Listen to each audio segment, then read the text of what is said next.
Este é mais um episódio do Por Dentro da Internet.br e nós vamos falar hoje como funcionam os pontos de troca de tráfego, que são estruturas muito importantes na internet, no mundo e no Brasil. E para falar desse tema, eu tô aqui com o Júlio Sirota. Obrigado, Júlio, por você estar aqui. O Júlio é engenheiro eletrônico e gerente de infraestrutura aqui do NIC-BR, ou do ponto de troca de tráfego, né? Isso, do IXBR. Do IXBR.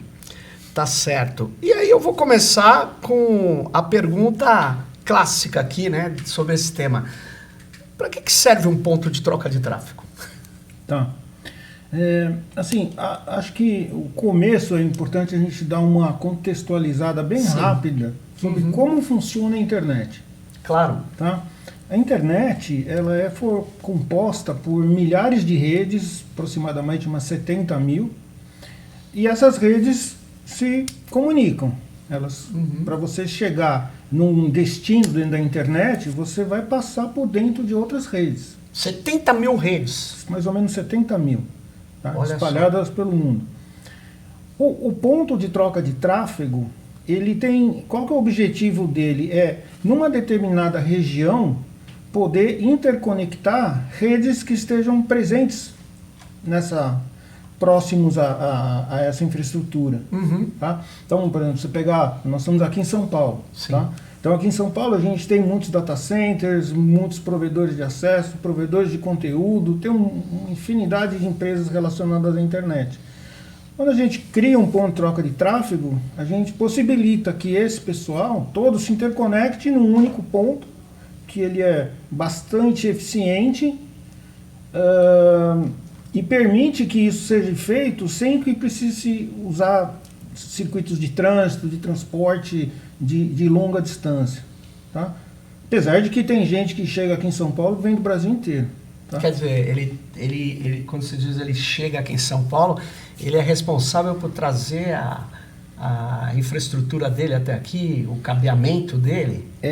Por exemplo, no EX de São Paulo, apesar do ponto de troca de tráfego ele ser concebido para conexões numa área metropolitana, pelo volume de conteúdo que a gente tem hospedado aqui nos data centers na região metropolitana de São Paulo, se torna um atrativo para redes que estão espalhadas pelo Brasil inteiro. Por que é atrativo? Por que alguém que está, sei lá, uma dessas redes que você diz, dessas 70 mil, você sabe me dizer quantas dessas estão no Brasil? No Brasil são aproximadamente, acho que 9 mil. 9 mil? Eu não sei, são 9 mil ou 8 mil, às vezes eu confundo o número, tá? São 9 mil, 8 mil é muita rede. É muita rede, a gente tem um número de provedores de acesso, né? Claro. Que são os principais consumidores desse serviço que a gente presta. Da ordem aí, acho que registrados na Anatel, perto de 13 mil. Entendi. Tá?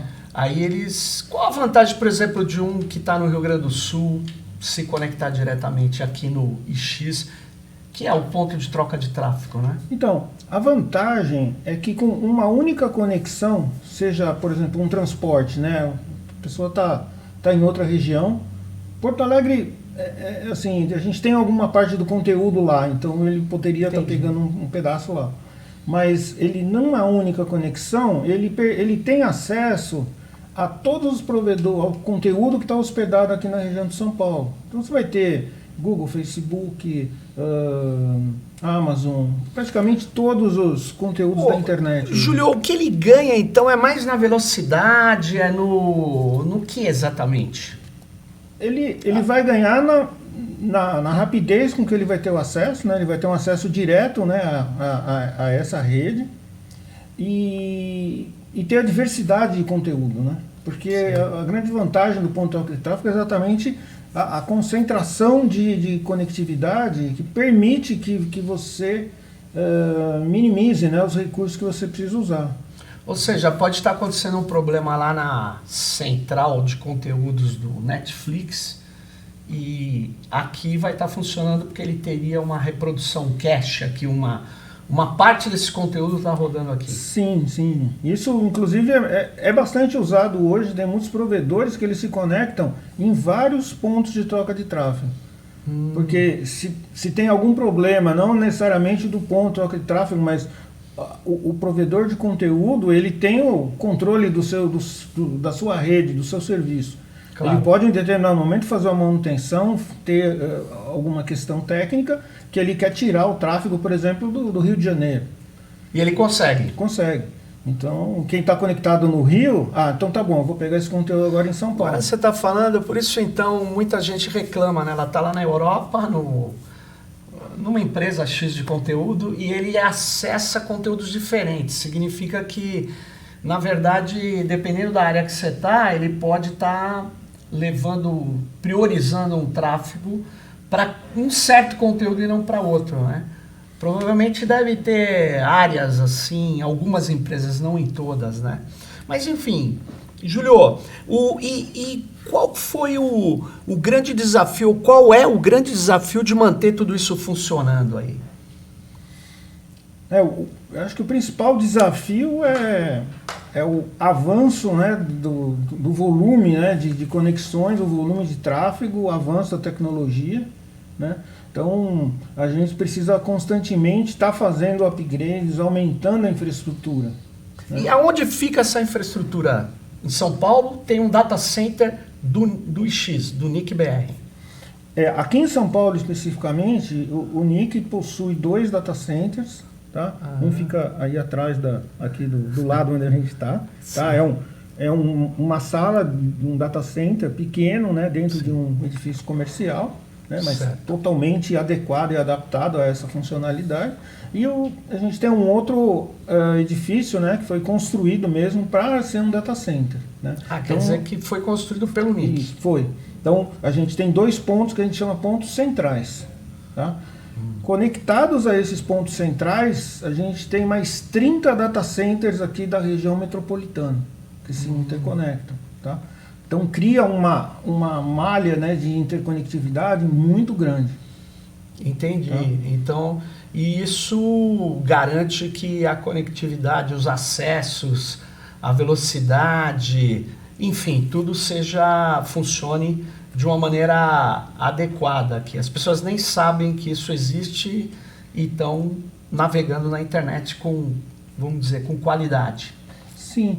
É importante a gente destacar, né, que a internet ela foi concebida para ela ser muito robusta, muito redundante. Então você sempre tem múltiplos caminhos, múltiplos acessos, né? Uma rede que compõe a internet, que é chamada de sistema autônomo, ela, para ser uma das redes da internet, ela precisa pelo menos de 2 conexões que ela alcance toda a internet. Tá? Ou ter meios, né, de chegar. Quando você diz pelo menos 2, é que se cair uma, ele tem um outro caminho para trilhar. Então esse administrador de sistema autônomo seria um cara que tem um provedor de acesso, ou é um provedor de conteúdo importante e que tem alguns IPs, é isso? Que ele controla. Ele tem blocos de endereço que ele anuncia para a internet. Certo. É a forma como os outros computadores da rede vão chegar até ele. Tá? Entendi. Então você tem aqui 2 pontos centrais, 2 data centers, que aí você que é o gerente, você controla ali. Olha, eu sou cliente do data center, tá? Não, mas um dos data centers esse que está aqui e o outro, que você chama de central, é do NIC-BR. É do NIC. E existe, na verdade, as empresas que trazem seu tráfego até aqui. Quais são as grandes empresas que você podia falar aqui que estão nesse ponto de troca de tráfego?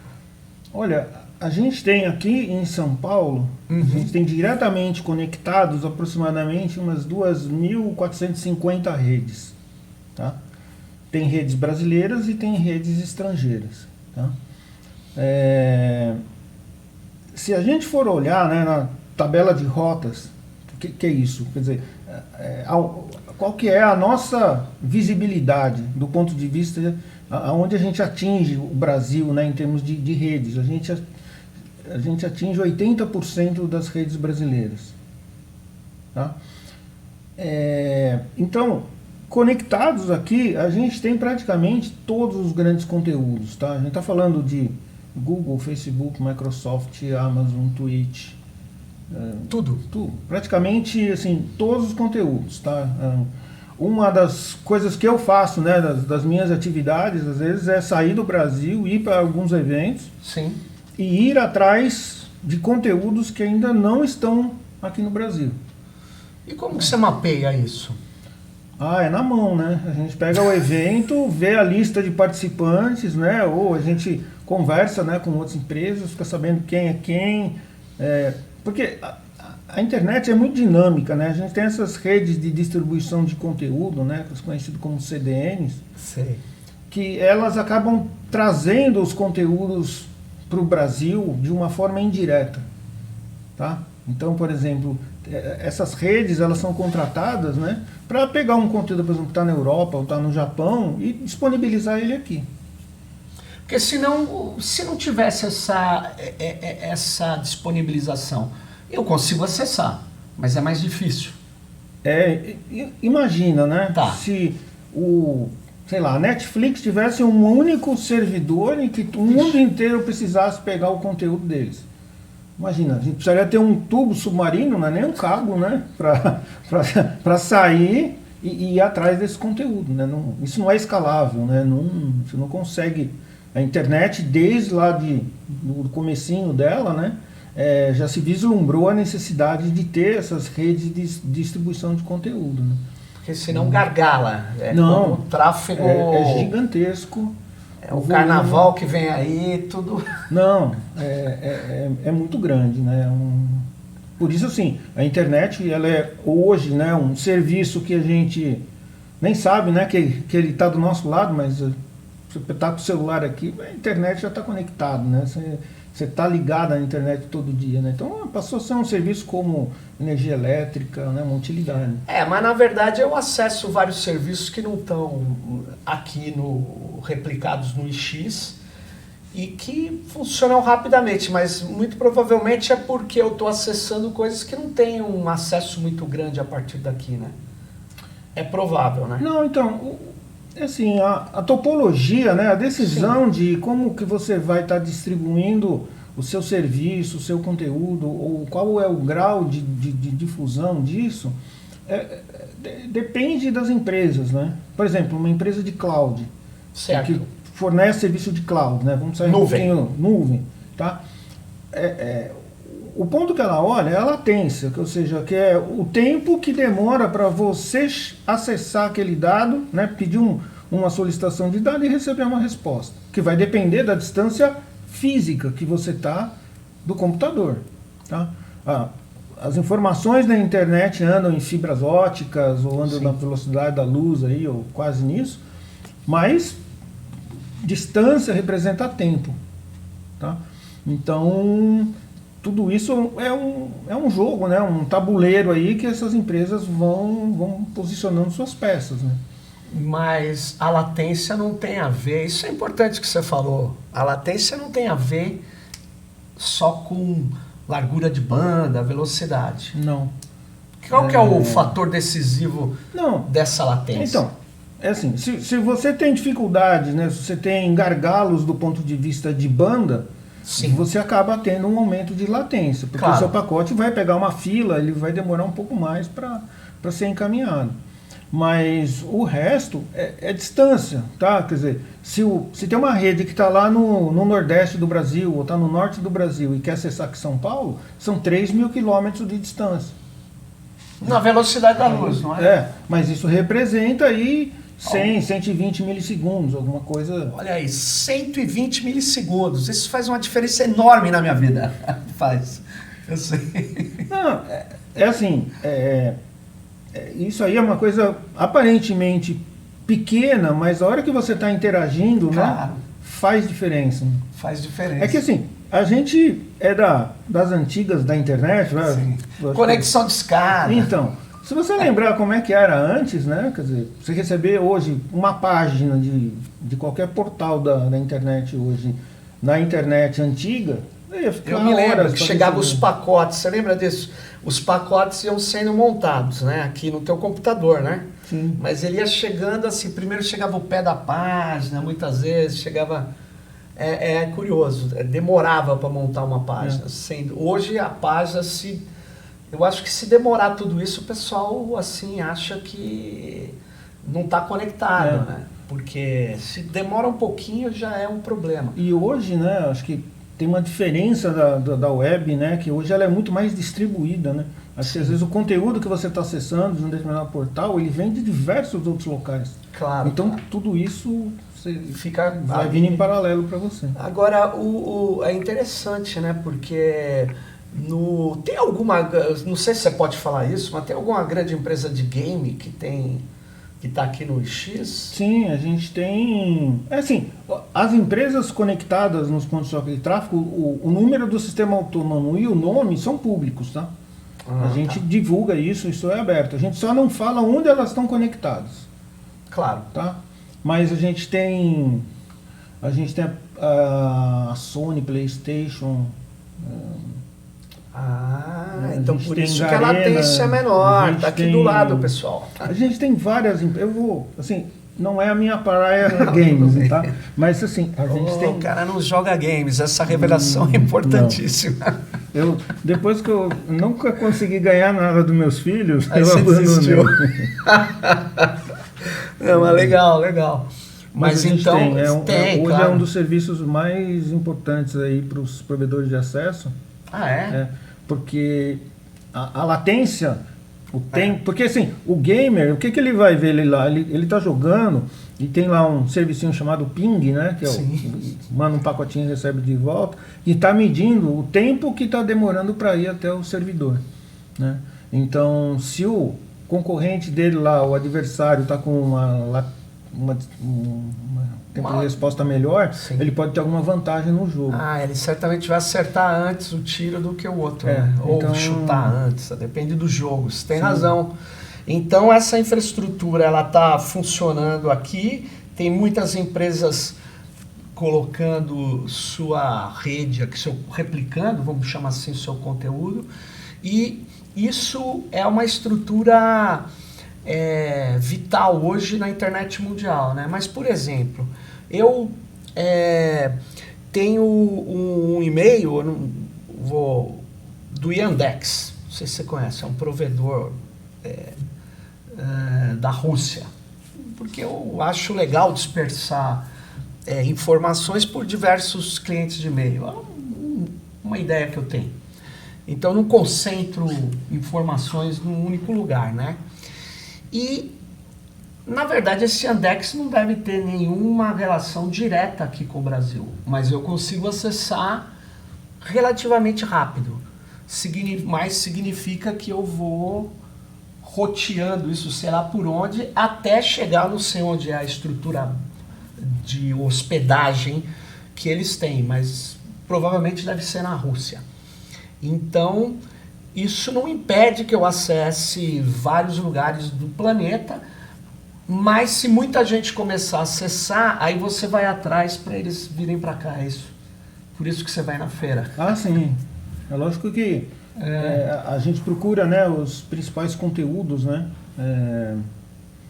sejam eles streaming, né, streaming de vídeo, hoje é um dos principais serviços, né, que a gente vai, mas também todas as clouds, né, essas empresas grandes, né. E empresa de mensagem instantânea, vocês vão atrás também, tipo Telegram? Não, vocês já estão Telegram, Zoom, estão todos conectados aqui. Aqui? TikTok. O Zoom? É claro, é um serviço de streaming. Então, né? O Zoom, até onde eu sei, assim, eles têm 2 níveis de serviço, tá? Eles têm um serviço pago. Sim. Quando é o serviço pago, usa a infraestrutura local, que vai ter um tempo de resposta melhor. Então, e quem usa o serviço gratuito, usa o serviço de cloud deles. Então, a conexão provavelmente é fechada com algum servidor, alguma coisa fora do Brasil. Então, por isso que o pessoal que paga se dá melhor, é claro, né? Porque a qualidade é melhor, né? Por causa da diminuição de latência, velocidade. Sim. Tá. Mas é a decisão da empresa, né? E hoje o tráfego principal aí é de streaming, então. Você estava falando, é de vídeo. No ponto de troca de tráfego aqui. Se você for ver volume Sim. de tráfego, sim. Uma coisa que eu acho que é importante destacar, né, que a gente, óbvio, quando a gente fala ponto de troca de tráfego aqui no Brasil, a gente foca muito em São Paulo, fala de Rio, fala de Fortaleza, mas a gente tem esse serviço, né, essa infraestrutura em 35 cidades no Brasil. Tá? O modelo de ponto de troca de tráfego, né, que o comitê gestor definiu junto com o Nick lá no começo do projeto, era o quê? São pontos de troca de tráfego independentes, eles não se interconectam. Ah, não? Não, eles são isolados, tá? Então, por exemplo, a gente tem um ponto de troca de tráfego em Recife, que ele está lá para interconectar as redes que estão na rede metropolitana de Recife, tá? Isso Mas ele usa o backbone normal, que vem Então. de Recife para o Sudeste, sei Então, lá. é que esse backbone que você está falando, ele é de empresas que comercializam esse Tráfego tipo de serviço. distância. Tá? Então, quando a gente fala, né, serviço de transporte entre regiões, é exatamente essas empresas. Tá? E acho que assim, é um modelo que foi assim, extremamente exitoso aqui no Brasil. Né? Porque, imagina, o Nick não teria condição de investimento, né, ou de escalabilidade, imagina, para interconectar e levar esse volume de tráfego para todo o Brasil, né? Então hoje a gente tem aí uma gama enorme de empresas que prestam um serviço excelente, né, e que fazem todas as interconexões. Então a disponibilidade de conteúdo, né, ela vai variando de uma região para outra, tá? Então eu diria assim, São Paulo acho que é o que tem o maior número de conteúdo. O segundo lugar é o Rio de Janeiro, tem um pouquinho a menos, não é uma diferença gigante. Fortaleza agora é um que tem um movimento enorme aí de migração das aves de conteúdo, vamos dizer assim. Por quê? Porque Fortaleza é o local onde chegam os principais cabos submarinos aqui no Brasil, né? Então, assim, do ponto de vista estratégico, né, para interconectividade ali dessas empresas, é um ponto muito interessante, né? A gente sempre defendeu isso, né? Mas, assim, convencer essas empresas de que tem que ter um investimento, né? Às vezes as condições dessas empresas virem para o Brasil, fazer um investimento, né? Tem dificuldades, né? Eles ficam meio assustados às vezes com questões tributárias, algumas dificuldades aí operacionais, né? Então às vezes a coisa vai demorando. Mas, assim, o Brasil é talvez o terceiro maior mercado de internet no mundo, né? Terceiro, segundo? Não sei, eu acho que o primeiro é os Estados Unidos. Os Estados Unidos, né? E China, não? A China, né? Que assim, que você tem que, se você pegar o número de habitantes, aí você vai ter a Índia, você vai ter o Brasil, claro. Acho que é o quinto ou sexto país em população. Mas em termos, acho que de usuários de internet, né, e de número de horas, né, e o serviço, quantidade de serviço que o brasileiro consome, assim, a gente vê notícias, né, tipo de provedores de streaming, etc., que o Brasil normalmente é o segundo mercado deles. Olha só. A Cisco lança um relatório, eu não sei se tem a ver com isso, um relatório de fluxo de internet. Sim. Eu tenho visto, e o Brasil não me lembro agora, mas sempre foi top. É top, né? Top. Tanto é que o IX aqui, o ponto de troca de tráfego de São Paulo, nas outras conversas que a gente teve, o pessoal fala com orgulho que é o maior do mundo hoje. A gente já era, né, uns 3 ou 4 anos aí, o maior do mundo em número de redes interconectadas. Mas em termos de tráfego, a gente ainda era menor do que os grandes da Europa. Mas aí depois da pandemia, aí, depois mais ou menos 2019, assim, a gente conseguiu crescimento, né? E hoje a gente é 30%, 40% maior do que esses grandes da Europa. Olha só. Mas você me chamou a atenção com uma coisa que você falou que você tem 35, né, pontos de troca de tráfego. Então em São Paulo você tem mais que um, provavelmente, no estado. No estado, sim. A gente tem, aqui em São Paulo, a gente tem São Paulo, Campinas, São José do Rio, São José dos Campos e São José do Rio Preto. Tá? Nossa, São José dos Campos, que é perto de São Paulo e é perto de Campinas, hein? Então, é que assim, a gente tem algumas estruturas, né? Esses pontos de troca de tráfego, eles são muito antigos. Tá? Então, eles vêm lá do começo da internet no Brasil, onde a gente tinha, né? O fundamento acadêmico era muito grande, né? Entendi. Então, São José dos Campos ali, pela questão tecnológica ali. Tudo. Claro, Embraer, ITA, sei lá. Então, uma coisa surgiu lá há muito tempo, né? Então, assim, a gente procura, né, levar o serviço do X, ou ter pelo menos um ponto de troca de tráfego em todos os estados, tá? A gente está quase conseguindo isso, acho que falta aí talvez 2 ou 3 capitais ainda, mas que a gente já tem trabalhos em andamento, né? Interessante, hein? E assim, a nossa preocupação é realmente com a qualidade da internet, né, que chegue no usuário final, né? E o Brasil é muito grande, né? Óbvio, quanto maior a densidade populacional, o PIB de cada região, os interesses, né, das empresas que exploram o serviço vai mudando, né? Então, nas grandes capitais, etc., você tem as grandes operadoras, etc. Olha que interessante. Agora eu vou te fazer uma pergunta, porque a internet, ela não era só empresa, né? Eu sei que tem muita empresa, mas tem muita coisa que não é de empresa, muita coisa que é de ONG, que é de setor público, universidade. Tem algum setor que não seja empresarial que faz o mesmo que uma empresa e traz o seu conteúdo para cá? Tipo Estado, ONG? Não, a gente tem... Não, assim, acho que primeiro exemplo importantíssimo aí, que é parceiro do NIC, né, nessa história toda aí, começou em 2000, antes até de 2004, é a RNP, né, a Rede Nacional de Pesquisa, né, que é um backbone acadêmico, né, que interliga, assim, as universidades. Onde você imagina que talvez tenha uma coisa acadêmica, algum dia a RNP vai chegar lá. Tá? Eles realmente fazem um trabalho excelente.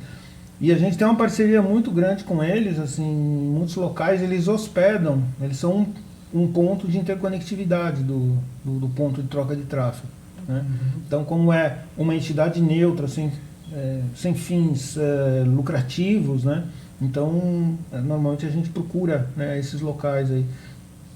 Pode ser acadêmico ou pode ser uma prefeitura, pode Mas, ser... por exemplo, ela faz conexão, mas ela não traz conteúdo para cá. Ou faz os dois? Depende, né? Por exemplo, hoje ensino à distância, né? Ela promove, por exemplo, a interconexão de universidades ali de uma região. E ela precisa distribuir isso, chegar nos alunos. Então, às vezes ela se conecta no ponto de troca de tráfego, porque no ponto de troca de tráfego estão os provedores que atendem a região. Então, ela, com uma única conexão, ela chega em todos quem vai distribuir esse conteúdo. Tá? E além da RNP, você lembra de mais alguma? Olha, assim, a gente tem prefeituras, né? A gente tem Prefeitura do Rio, Prefeitura de São Paulo, a gente tem o Serpro, está conectado, né? Tem conexão em São Paulo e Brasília, Dataprev, tá? Então, assim, a gente gostaria de ter muito mais, mas a gente já tem uma quantidade razoável, a gente tem a área do judicial, né? Tem muitos tribunais regionais que também estão conectados, de vários estados, tá? É mesmo? Eles trazem a conexão até aqui. Trazem. Então, às vezes eles têm alguma conexão local, mas também chegam até São Paulo. Interessante isso. Agora, por exemplo, e a Wikipedia? Eles chegam aqui também ou não? Porque a Wikipedia é uma potência, hein? Ultra acessada e tal. Olha, sinceramente... É que é uma... Eu não sei como que é a infraestrutura da Wikipedia, onde ela está hospedada, se ela tem um sistema autônomo, como que... Porque para mim, a minha visão da internet é essa, tá? É essa dos sistemas autônomos, das redes que se ligam em redes. Foi bom você falar isso, porque o pessoal não sabe que a internet é uma rede de redes. Sim. Todo mundo fala, mas não cai a ficha, é uma rede de redes. E você deu um número, 70 mil redes, né, que mais ou menos, ou 8 ou 7, não sei, no Brasil, até mais, que se conectam. Mas essas redes são redes físicas, né? É isso, né? Sim. São redes físicas que estão... É assim, a cloud, né? Aquela visão romântica, isso, ela não existe, tá? Ela é composta por concreto, fibra ótica, muito consumo de energia elétrica. Muito consumo de energia elétrica. Sim. Eu me lembro, eu vi um cálculo, Júlio, que teve um vídeo baixado do YouTube. Cálculo, eu não vi a memória do cálculo, mas era um monte de gente reproduziu. Isso faz tempo. Que uma daquelas músicas que bombou equivalia ao consumo de energia, sei lá, de 30 mil residências durante um ano nos Estados Unidos. Eu falei, pô, eu achei meio exagerado, mas talvez não seja, por causa do fluxo de dados, bilhões de downloads, e o cara faz de novo. Não sei, mas sem dúvida nenhuma, manter essa estrutura funcionando não é possível sem um grande consumo de energia elétrica.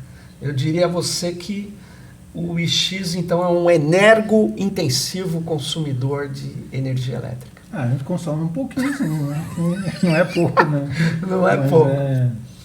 Quer dizer que para ter um data center desse, né, onde está essa infraestrutura, você precisa, além de energia elétrica, o quê? Água, principalmente energia elétrica e água. Segurança, porque os requisitos, né, Claro. dessas grandes empresas são muito exigentes, tá? Sala-cofre? Não. Não necessariamente, mas para você conseguir entrar dentro de uma infraestrutura dessa é muito difícil, tá? A gente, por exemplo, a gente tem relação com muitos desses provedores de conteúdo que são gigantescos e tem muita gente, a maioria deles, eles nunca visitaram um data center, tá? Camarada que conversa com a gente do Google, por exemplo, para fazer peering aqui em São Paulo, ele nunca visitou um data center do Google. Nunca? Assim, por quê? Porque, primeiro assim, é uma questão de segurança. Ele não pode ir lá. Para visitar um negócio dele, o cara tem que fazer um curso de segurança primeiro, né, de tudo que envolve, né, porque você está falando de quantidade gigantesca de energia elétrica, assim, tem todos uns protocolos aí que são impressionantes, assim, sabe, de robustez, né? Então eles seguem regras rígidas, é óbvio, né? Mas agora que você está me falando, eu acho que tem os bancos fazem a conexão aqui também. No IX ou não? Muito poucos, tá? A gente tem 2 instituições financeiras que estão conectadas dentro aqui do X de São Paulo. Mas a gente não conseguiu aí durante muitos anos aí, a gente em conversas, né, com outros bancos, tal, tentando trazer eles, tal. Mas assim, a gente tem que entender que eles têm todos os seus requisitos de segurança, né, de decisão de o que vale a pena, como fazer essa conectividade com a internet. Eu sei que os 2 que conectam aqui em São Paulo, pelo menos um deles, assim, tenho certeza, eles estão muito satisfeitos. Assim, Algum é público ou não? É porque eu estou falando que eu vi de longe o data center do Banco do Brasil, é gigantesco. Tem um que é aqui perto, né? Aqui eu não conheço, lá de Brasília, né? Porque é uma operação, muitos requisitos, tem que ter muita máquina, tem que ter robôs até operando. É assim, a gente tem instituições financeiras, provavelmente o Banco do Brasil pode ser que esteja conectado, talvez não diretamente, sim, mas o que acontece? Vamos supor, o Banco do Brasil, ele é atendido por uma operadora, por alguém que fornece internet para ele. Normalmente, essas empresas, dependendo do tipo de empresa, ela pode vir até aqui em São Paulo buscar o conteúdo ou divulgar o Banco do Brasil para quem quiser acessar ele, tá? Então, às vezes, assim, como eu falei, a estrutura é muito distribuída, tá? Então, você acaba chegando em pontos por múltiplos caminhos, tá? Sem dúvida. Que os bancos devem se conectar de fato às operadoras de telecom, porque para eles, né, o conteúdo que eu digo é a transação financeira online, né? É que assim, né? Quer dizer, eles sempre vão ter uma camada de proteção, né? Claro. Um contra-ataque de DDoS, assim, eles realmente têm uma preocupação enorme com isso para manter o serviço operante e também garantir de que... Agora, você falou de DDoS, né? Que as pessoas talvez que não saibam, né? É um ataque onde você pega muito as máquinas e solicita conteúdo de um servidor e esse servidor não consegue mais funcionar, né? Ele se sobrecarrega e aí ele dá uma pane, vamos dizer, uma negação de serviço, né? Vocês enfrentam muito isso no ponto de troca de tráfego? Isso existe, tá? Porque o IX é parte da internet, claro, né? Então, os ataques, eles existem, eles são originados em alguns pontos. Mas, assim, eu diria que ele é menos... Você está menos aberto, né? Porque você não está exposto a toda a internet aqui dentro do IX, tá? O nosso... meio ambiente aí são as redes que estão conectadas, tá? Então, você não está disponível diretamente. Não é um negócio totalmente aberto, né? Tanto que se você chegar ali no switch do PTT e quiser acessar a internet, você não consegue. Tá? Não consegue. Não consegue, porque ali, assim, a gente está no meio do caminho, né? Entendi. Entendeu? Você só tá fazendo um meio de campo. Meio de campo. Entendi. Então lá, mas nunca ninguém chegou para você e falou: Júlio, desliga essa máquina aí que estão destruindo os Estados Unidos com ataque. Não. Assim, não é o papel. Não. O que às vezes acontece, por exemplo, a gente tem empresas conectadas dentro do IX que prestam serviços de mitigação de ataque DDoS. Aí alguém está sendo atacado, aí eles correm, preciso de uma VLAN bilateral. Ou seja, na verdade precisa o quê? Eu preciso de uma conexão direta até o cara que vai limpar o meu acesso à internet e me devolver. Network. Você precisa fazer uma conexão direta. Isso. Olha só. Porque aí o camarada ele vai fazer o quê? Ele vai direcionar o tráfego dele para a empresa que faz a limpeza e aí vai voltar para a rede limpa. E você faz isso na camada física, então? Isso. Dentro da rede do IX, a gente tem essa possibilidade de fazer conexões diretas entre duas redes. Sim, tá? Entendi. O normal é cada rede falar com todas as outras. Sim. Mas existem, por exemplo, quem vende serviço de trânsito IP dentro do PTT, ele normalmente faz isso por uma VLAN bilateral. Vamos supor, o provedor que está lá no Nordeste, ele se conecta aqui para São Paulo, tem um transporte, tá? Ele pode contratar um link de trânsito para a internet, para a rede dele. Tá? Em vez dele contratar lá em Recife, ele contrata aqui em São Paulo, tem uma oferta muito maior, o preço é melhor, etc. Vai ter a latência. Mas ele vai ter que pagar, né, esse transporte para alguém. Ele paga. Porque não é você. Você disse que vocês não fazem essa via de alta velocidade, que a gente chama de backbone, né? Então, mas aqui tem um monte de empresas oferecendo isso e com uma capacidade instalada enorme. Então é um negócio que consegue um preço bem competitivo. Sei. Mas você paga. Paga. E paga por bit que trafega. O modelo de negócio qual é? É por capacidade mesmo. Você vai contratar tantos megabits por segundo. Para trazer lá do Nordeste para cá. Você faz essa... E depois por link é outra empresa em geral. Aí tem uma outra empresa que vende, né, o acesso ao resto de toda a internet. Olha só. E tem diferença aqui nessas andanças que você fez pelo mundo? O preço do link aqui é mais caro que nos outros lugares? O que você acha? Olha... Vacilou, hein, pessoal? Vocês estão vendo. Essa questão de preço é bastante complexo, tá? Primeiro, assim, preço é uma coisa que ninguém fica falando quanto paga. Começa por aí, tá? Você conhece esse mercado? Ninguém fala quanto paga, porque além de normalmente você ter ser confidencial a informação, ninguém quer divulgar se está conseguindo vantagem em relação ao outro. Tá? Então, não, mas por isso que eu não perguntei o preço, eu só perguntei as diferenças. O que a gente faz, por exemplo, tem um site chamado Telegeography. Tá? Telegeography. Que a especialidade deles é mapear as redes de fibra ótica que tem no mundo e o custo do trânsito IP no mundo.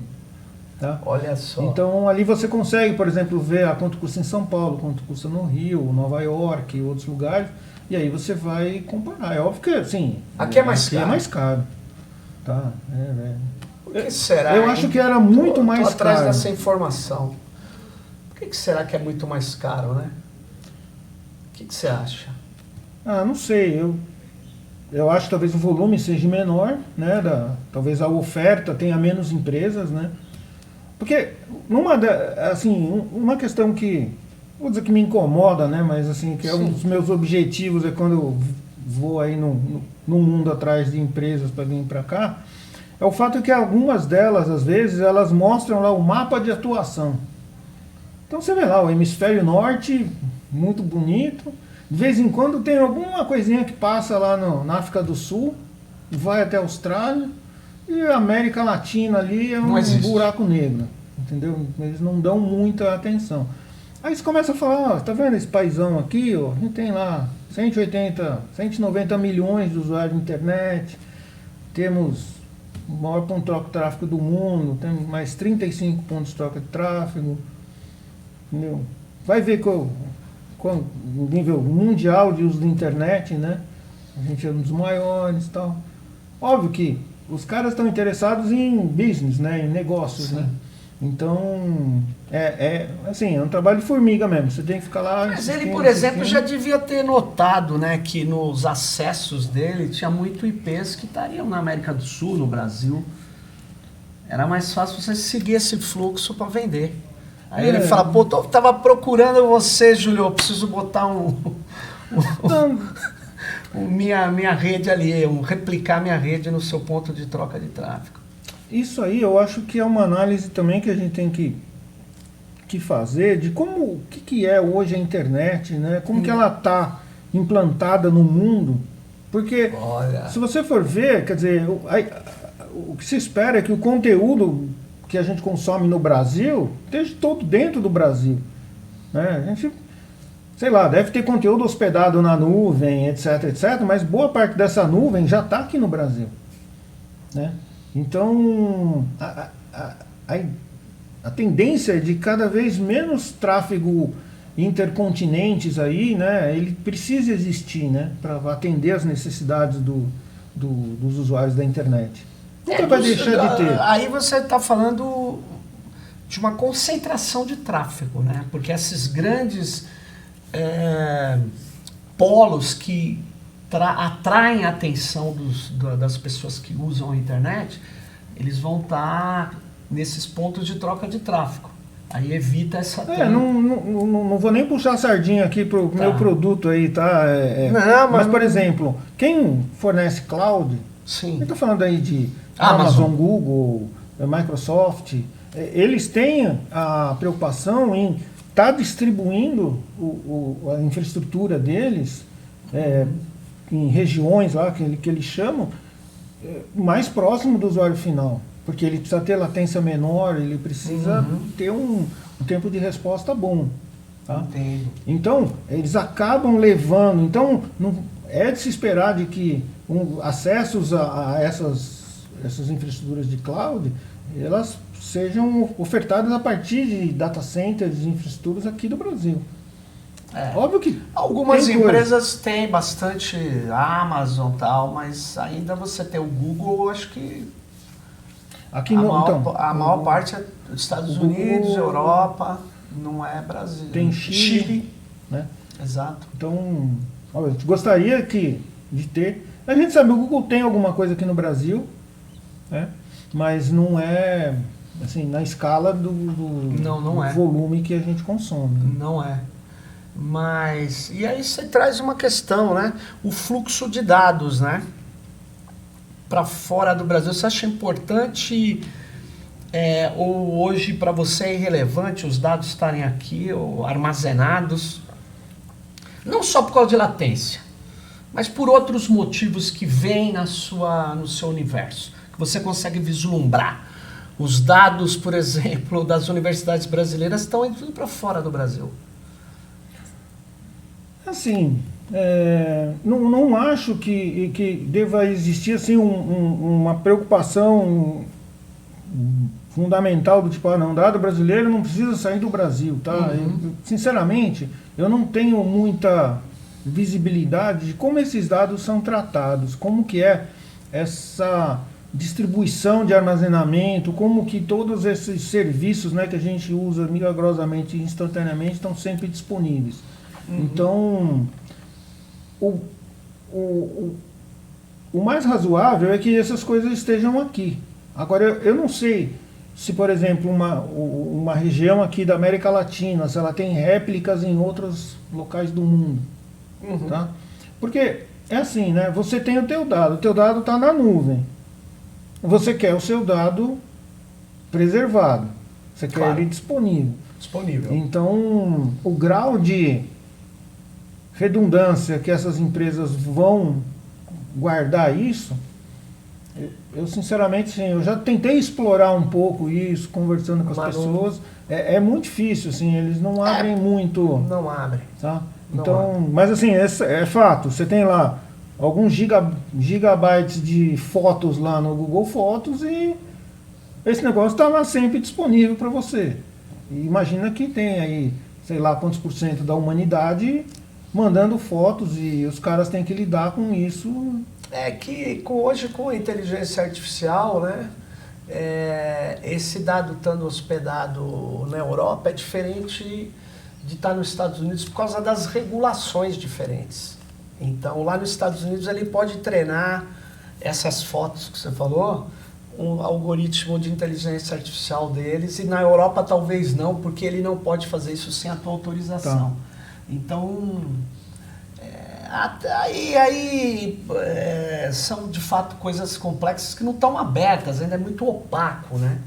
É meio complicado, porque são relações comerciais, como você disse aí, que essas empresas não abrem. Mas, Júlio, pelo que você está nos relatando hoje, se eu quiser ter uma empresa de conteúdo mundial, sei lá, eu monto aqui com o pessoal uma empresa que tenha muito conteúdo brasileiro e vira mais popular que o K-pop coreano e todo mundo quer acessar, mas aí eu teria que ir para outros pontos de troca de tráfego.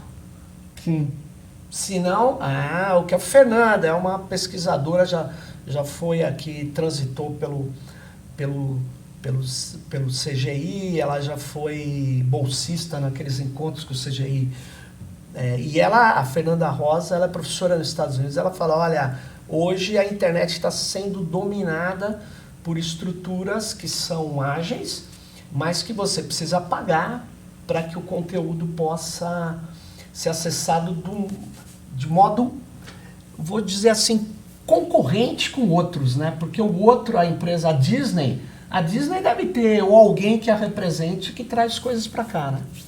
Para o ponto de troca de tráfego. Porque ela tem muito conteúdo acessado aqui. Não, sim. São exatamente essas empresas de distribuição de conteúdo, tá? Elas fazem essa atividade. É tudo uma questão comercial, tá? Ou seja, cada um vai ter que... No fundo, que ela precisa prestar um bom serviço para o assinante, para quem está consumindo. Então, por isso que se o host é o centro de produção Brasil, eu preciso ter em Frankfurt, ter nos Estados Unidos, ter nesses outros lugares, para eu ser competitivo, senão o cara vai acessar, mas vai ter problemas, né? Problemas da rota, do tráfego, de estar longe, que é problema de latência. Sim. Então, hoje eu tenho que competir, mas aí eu tenho que ter essa preocupação com espalhar meu conteúdo pela internet. E quem é o cara que faz isso nessas empresas, Júlio? Tem nome? Esse profissional que pensa onde eu vou pôr esses conteúdos e tal? Olha, normalmente, assim, não tem um... Claro. Um cara, a gente chama o cara responsável pelo peering. Peering. Peering é o quê? É a troca de tráfego, tá? Então, isso existe desde a época das chamadas telefônicas, etc. Onde você vai lá ficar trocando tráfego, entendeu? Eu mando meu tráfego para os outros mandam o tráfego de volta. Sim. Entendeu? Então, quando a gente faz, né, eu lido com isso daí, né, que os eventos chamam, por exemplo, o Global Peering Forum, né? Então é exatamente que se junta lá um monte de gente que tem a ver com peering. E esse evento que você falou é anual? Esse é um dos que a gente vai anualmente, né? E assim, é um evento focado em peering, então não entra vendedor de equipamento, não. Assim, é o cara que tem conteúdo, o cara que tem um ponto de troca de tráfego. Olha só. É só quem, para você ir lá e fechar o que a gente fala, tem que fazer o networking com essas empresas, tá? Porque além de você fazer o peering efetivamente, né? Você tem que fazer o esses contrários, né? Você tem que fazer a relação pessoal. Sim. E a assinatura é tomando uma cerveja. Então isso é meio que praxe da... Só a internet no final não acabou em pizza, mas acabou em cerveja. Sim, sempre rola uma cervejinha. Ô, Júlio, a gente está chegamos aqui a 50 minutos.